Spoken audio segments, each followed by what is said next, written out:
Avant la rentrée scolaire, vos initiatives vous proposent de faire des économies, comme ces particuliers qui, pour éviter de payer une facture d'électricité trop salée, ont suivi en Haute-Saône un stage pour fabriquer une éolienne. En Isère, un jeune bachelier a lancé un site internet pour les victimes de harcèlement scolaire. Mais avant cela, la Fondation Abbé Pierre propose des fournitures scolaires à petit prix pour les familles marseillaises en difficulté. Ce n'est pas du matériel neuf, mais il est en bon état et surtout à petit prix. Pour les familles modestes avec plusieurs enfants, c'est la bonne adresse. Vous allez payer juste là derrière, monsieur. Ouais. Et les cartables, je vous les mets ici et je vous les mets de côté. 4 cartables, ça vous revient à combien? 11 euros. Ouais. Depuis une dizaine d'années, la Fondation Abbé Pierre met en place cette opération une semaine avant la rentrée scolaire. Les fournitures récupérées tout au long de l'année sont pratiquement toutes vendues. Les cahiers, on les vend, je sais pas moi, 1 euro les 3, ça dépend s'ils sont des marques. Les gros classeurs, c'est 1 euro les 3. Et puis après, on fait un truc global, s'il y a des crayons, des stylos, etc. Avec la gomme, tu vois. Et pour certains parents, venir ici, c'est aussi toute une philosophie de la vie. C'est un mode de consommation que j'apprécie particulièrement, la réutilisation de produits. Et j'imaginais pas pour les fournitures scolaires, mais là, ça tombe parfaitement bien. Et il n'y a pas que les élèves qui profitent de l'opération. Certains étudiants viennent ici et même des enseignants qui débutent dans le métier. Je suis professeur bientôt et du coup, voilà. Donc la 3 classeurs, ça vous revient à combien? 1 euro. Les 3. Oui, c'est une affaire. Je vais faire une formation pour être costumière. Donc voilà, si je trouve des règles, ciseaux, puis aussi pour acheter des livres. En 2016, le coût moyen de la rentrée scolaire est de 190 € par enfant.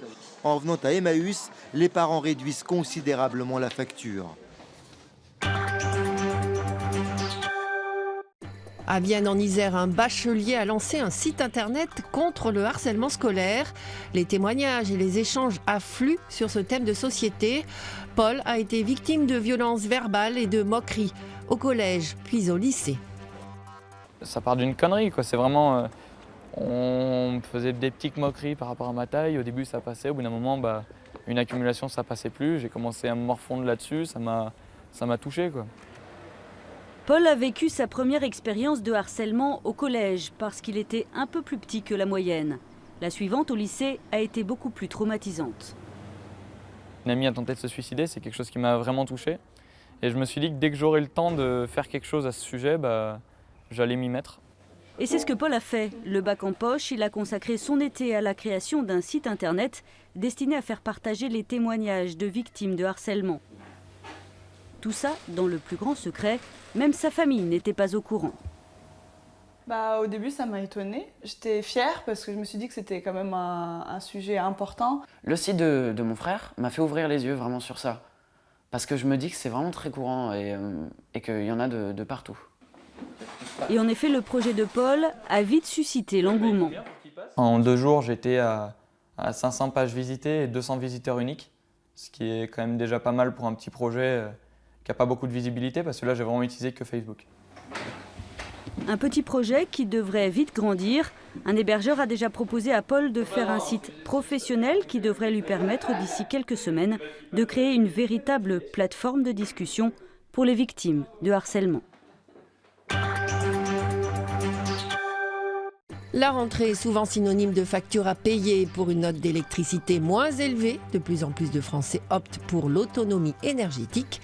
En Haute-Saône, des particuliers ont suivi un stage qui leur a appris à fabriquer des éoliennes.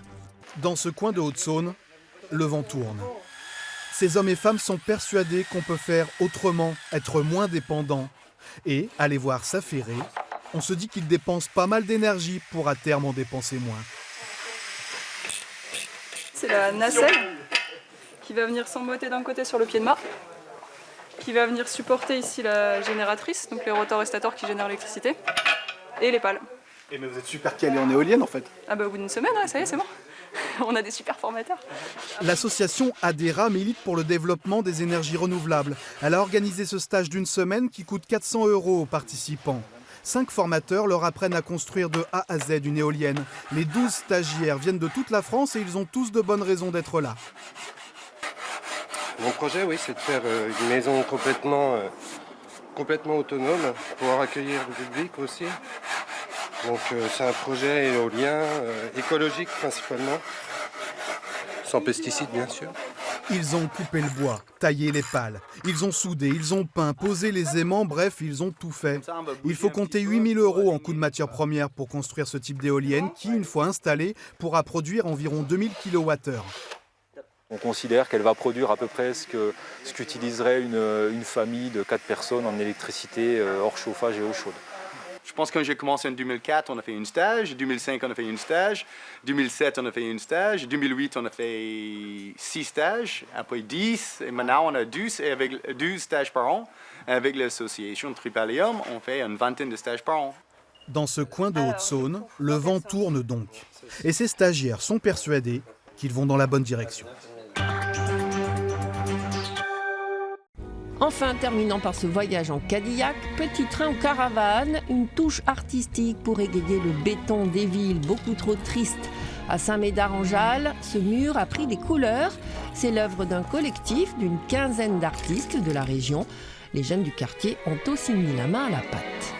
Il y a eu un bel engouement autour du projet. Ouais. C'est un mur qu'ils ont l'habitude de voir. Ils vivent autour, ils passent devant tous les jours et du coup ils avaient envie d'embellir leur quartier, quoi. Et les riverains proches même des résidents sont venus donner un coup de main parce que ça leur faisait plaisir de voir qu'on s'intéressait à leur vie, à leur quotidien. Baptisé Hors les murs, ce projet incite les habitants à s'approprier leur nouvel environnement.